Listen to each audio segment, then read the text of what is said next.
ٹھیک اسی طرح جیسے سانپ اپنے مارنے والے کی تصویر اپنی آنکھوں میں محفوظ کر لیتا ہے، مگر ناگ دیوتا کا وردان ہے کہ صرف تصویر ہی نہیں، وہ خود بھی میری کھوپڑی میں قید ہو جائیں گے۔ یہ کہتے ہوئے کٹے ہوئے سر کی آنکھیں بند ہونے لگی۔ دھڑ ایک دھماکے کے ساتھ زمین پر گر کر چلنے لگا۔ اسی لمحے ہم سب نے محسوس کیا جیسے کوئی اندیکھی شکتی ہمیں اٹھا کر کسی اندھیری کوٹڑی میں دھکیل رہی ہے۔ بے اختیار میں نے ایک چیخ مار کر تمہیں پکارا۔ بھیم دیو کے کہنے کے باوجود مجھے تمہاری موت کا یقین نہیں آیا تھا۔ جیسے ہی میری زبان سے تمہارا نام نکلا، مجھے یوں محسوس ہوا جیسے اس اندھیری کوٹڑی میں جلتا ہوا ایک چراغ ٹمٹما کر بجھ گیا ہے۔ اس سمے مجھے یقین ہو گیا کہ اب تم بھی میری مدد کو نہیں آ سکتے۔ راجکماری اپنی کہانی سنا رہی تھی اور ریاض جیسے پتھر کے مجسمے کی طرح نہ جھپکنے والی نظروں سے اسے بس دیکھے جا رہا تھا۔ ایک مرتبہ پھر اس کے ذہن میں تیز تیز آندھیاں سی چلنے لگی تھی۔ ایک بار پھر وہ اپنے آپ کو ایک بہت بڑے میدان میں کھڑا محسوس کر رہا تھا۔ ایک بار پھر اسے اپنے چاروں طرف لاشیں ہی لاشیں نظر آ رہی تھی۔ مگر بھیم دیو نے کم از کم میرے پتا کے بارے میں ضرور جھوٹ کہا تھا۔ پدماوتی اپنی کہانی جاری رکھتے ہوئے بولی۔ وہ واپس آ گئے، میری ایک سہیلی سے جو ڈر کے مارے باغ سے بھاگ گئی تھی۔ انہیں اس واقعے کا علم ہوا۔ راکشس کا دھڑ تو جل کر راکھ ہو چکا تھا، مگر اس کا سر ابھی باقی تھا۔ پتا جی نے بڑے جتن کیے، تپسیا کی، ناگ دیوتا کی پوجا کی۔ ناگ دیوتا ظاہر بھی ہوئے، مگر انہوں نے کہا کہ وہ اپنا دیا ہوا وردان واپس نہیں لے سکتے۔ البتہ اگر پتا جی 14 برس تک ہمالیہ کی گفا میں شیو جی کی پوجا کریں اور ہر سال کے چوتھے اور 10ویں مہینے 14ویں رات کو راکشس کی کھوپڑی سیدھے ہاتھ کی ہتھیلی پر رکھ کر جاپ کریں، تو شاید شیو جی خوش ہو کر اپنے وردان سے اس سنکٹ کو ٹال سکیں یا کوئی اس کا اپائے بتا سکے۔ پتا جی نے میری محبت کی خاطر یہ بھی کیا۔ آخر پورے 14 برس کے بعد شیو جی نے درشن دیے اور پتا جی کو بتایا کہ تیری بیٹی ضرور اس راکشس کی قید سے آزاد ہوگی، مگر تیری زندگی میں نہیں، اس جگ میں بھی نہیں، اور نہ آنے والے دوسرے کئی جگہوں میں۔ اس لیے تیری پتری کو ہزاروں سال کا انتظار کرنا ہوگا۔ آخر کار جب اس دنیا میں برہما کا آخری اوتار جنم لے گا، اس کے پجاری دھرتی کے کونے کونے میں پھیل جائیں گے۔ تب اپنے کسی جنم میں راجکماری سوریہ پرکاش اس آخری اوتار کا پجاری بن کر پیدا ہوگا۔ پھر جب وہ اپنے آپ کو پہچان لے گا اور اس کا نام بھی اس آخری اوتار کے پوتر نام پر ہوگا، تب تیری بیٹی کو اس قید سے نجات ملے گی۔ راجکماری پدماوتی کہتے کہتے رکی، غور سے ریاض کی طرف دیکھا۔ اب بتاؤ راجکمار سوریہ پرکاش، کیا تمہیں یاد آ گیا کہ تم کون ہو اور میں کون ہوں، اور یہ کہ تم ہی مجھے اس قید سے آزادی دلا سکتے ہو؟ ہاں مجھے یاد آ گیا، ریاض نے اس طرح جواب دیا جیسے بہت دور کہیں سے بول رہا ہو۔ مگر پدما، میں تو اب سے پہلے بھی کئی بار یہاں آ چکا ہوں۔ اب سے پہلے بھی تو کئی بار تم مجھے یہ کہانی سنا چکی ہو۔ اب سے پہلے بھی میں اپنے آپ کو کئی بار پہچان چکا ہوں۔ پھر بھی تم اب تک یہاں کیوں قید ہو؟ تمہیں اب تک اس راکشس کی قید سے آزادی کیوں نہیں ملی؟ اس لیے راجکمار کہ تمہارا وہ نام نہیں تھا جسے سن کر ناگ دیوتا کا دیا ہوا وردان ٹوٹ سکتا ہے، پدماوتی نے جواب دیا۔ پتا جی کی تپسیا سے خوش ہو کر شیو جی نے یہ وردان بھی دیا تھا کہ اگرچہ میں باہر نہیں جا سکتی، مگر میری سہیلیاں اور یہ سینک اس کھوپڑی سے نکل کر تمہیں تلاش کر سکتے ہیں، مگر اصلی صورت میں نہیں۔ سینک اس کھوپڑی کی ایک آنکھ سے باہر نکلتا ہے تو سانپ بن جاتا ہے، اور میری سکھیاں دوسری آنکھ سے باہر آتی ہیں تو چمگادڑ بن کر اڑنے لگتی ہیں۔ تم نے جب جب اور جہاں جہاں اس دھرتی پر جنم لیا، میری سکھیاں اس کھوپڑی کو اڑاتی ہوئی وہیں پہنچ گئی۔ وہ کسی نہ کسی طرح تمہیں یہاں لاتی رہی۔ ان کی مشکل یہ تھی کہ وہ سوریہ یعنی سورج غروب ہونے کے بعد ہی نکلتی تھی، اور وہ بھی صرف چوتھے یا 10ویں مہینے کی 14ویں رات کو، اور پھر سورج نکلنے سے پہلے انہیں واپس بھی آنا پڑتا۔ اگر وہ ایسا نہ کر پاتی تو پھر سورج نکلتے ہی راکھ ہو جاتی۔ کبھی کبھی میرے پتا جی بھی اگر اتفاق سے اپنے کسی جنم میں موجود ہوتے تو تمہاری تلاش میں ہماری مدد کرتے، جیسا کہ اس مرتبہ انہوں نے کیا۔ انہوں نے پروفیسر یادو کے روپ میں اپنی طاقت سے کام لے کر تمہیں اور تمہارے دوستوں کو اپنی پہلی زندگی کے غیر معمولی واقعات سنانے میں اکسایا، پھر ان کے دلوں میں نمائش دیکھنے کی لگن پیدا کی، پھر انہیں اپنے خیمے کی طرف کھینچ کر بلایا۔ مگر ایسا معلوم ہوتا ہے کہ اس بار کوئی انوکھی بات ہونے والی ہے، ورنہ اب تک کبھی ایسا نہیں ہوا تھا کہ راکشس کی کھوپڑی بغیر میری سکھیوں کے لائے ہوئے از خود تم تک پہنچ گئی ہو۔ یہ میں پہلے کی بات کر رہی ہوں، جب کھوپڑی پتا جی کے ہاتھوں سے نکل کر تمہارے گھر پہنچ گئی تھی، ورنہ آج تک تو میری سکھیاں اسے سمندر کی تہہ سے نکال کر تمہاری الماری تک لے گئی تھی۔ ہاں میں جانتا ہوں، ریاض نے کھوئے کھوئے انداز میں جواب دیا۔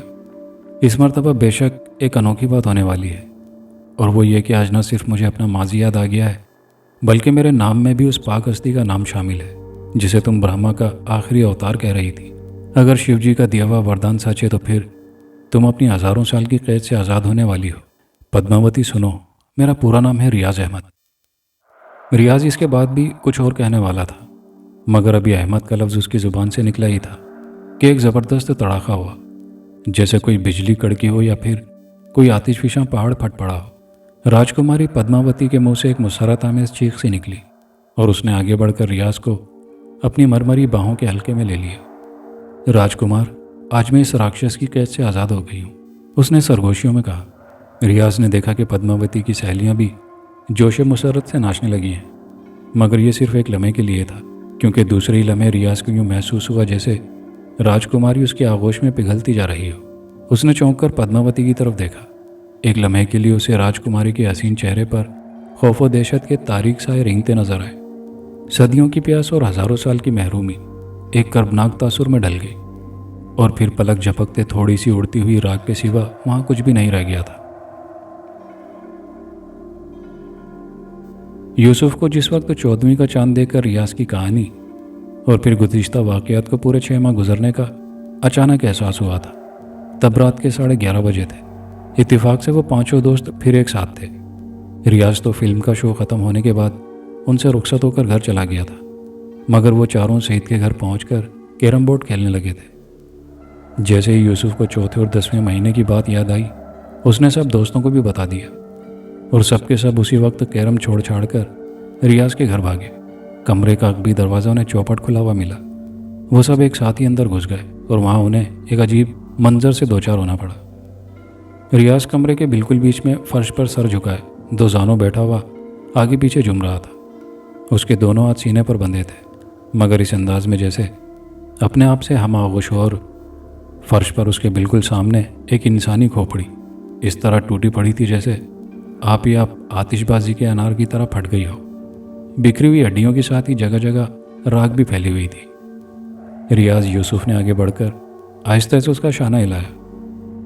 پدماوتی، پدماوتی، ریاض کے منہ سے نکلا، اور وہ بے ہوش ہو کر فرش پر لڑک گیا۔ دوستوں نے جلدی سے اٹھا کر اسے پلنگ پر لٹایا، منہ پر پانی کے چھینٹے دیے۔ شریف اس کے والدین کو خبر کرنے نیچے جا رہا تھا کہ ریاض نے ایک گہری سرداہ کے ساتھ آنکھیں کھول دی۔ کئی لمحے تک وہ اپنے ساتھیوں کو، اپنے کمرے اور اپنے آپ کو آنکھیں پھاڑ پھاڑ کر دیکھتا رہا، جیسے پہچاننے کی کوشش کر رہا ہو۔ پھر رفتہ رفتہ اسے سب کچھ یاد آ گیا۔ یہ سب کیا گورکھ دھندا ہے ریاض صاحب؟ شکیل نے پوچھا۔ ہم نے تو اس کھوپڑی کو سمندر میں پھینک دیا تھا، یہ واپس کیسے آ گئی؟ جواب میں ریاض نے ساری داستان اپنے دوستوں کے سامنے دہرائی۔ مجھے نہیں معلوم کہ میں نے جو کچھ دیکھا وہ کوئی خواب تھا یا واقعہ، اس نے آخر میں کہا۔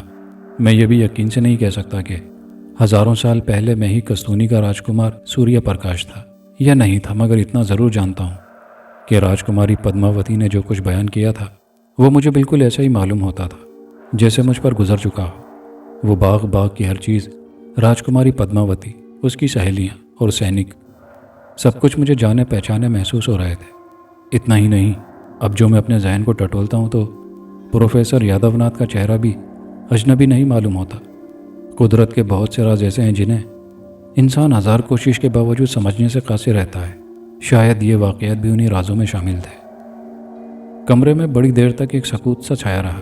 سارے ہی دوست ان واقعات سے کہیں زیادہ راجکماری پدماوتی کے حسرتناک انجام پر افسردہ تھے۔ یوسف سے رہا نہیں گیا، وہ بول ہی اٹھا، مگر اس داستان کا خاتمہ یوں کیوں ہوا؟ راجکماری پدماوتی ہزاروں سال کی محرومی کے بعد بھی اپنے محبوب راجکمار سے کیوں نہ مل سکی؟ شاید اس لیے کہ اگر ایسا ہوتا تو ہم اپنے دوست ریاض کو گم کر بیٹھتے، سعید نے کہا۔ نہیں، یہ اس لیے ہوا کہ قانون طبعی کے مطابق ایسا ہونا ہی چاہیے تھا، شریف نے جواب دیا۔ اگر راجکماری پدماوتی اس راکشس کی کھوپڑی میں قید نہ ہو جاتی تو ظاہر ہے زندگی کی مدت پوری ہونے کے بعد اس کا مرنا لازمی تھا، بالکل اسی طرح جیسے اس کے والد اور اس کے محبوب راجکمار کو اس دنیا سے رخصت ہونا پڑا۔ وہ بھی ہزاروں سال پہلے ہی مر جاتی، لیکن راکشس کی کھوپڑی میں بند ہونے کی وجہ سے اس پر ماہوں سال کی گردشیں اثر انداز نہیں ہو سکی۔ اس کا والد اور محبوب بار بار جنم لے کر زندگی کی نئی مہلت حاصل کرتے رہے،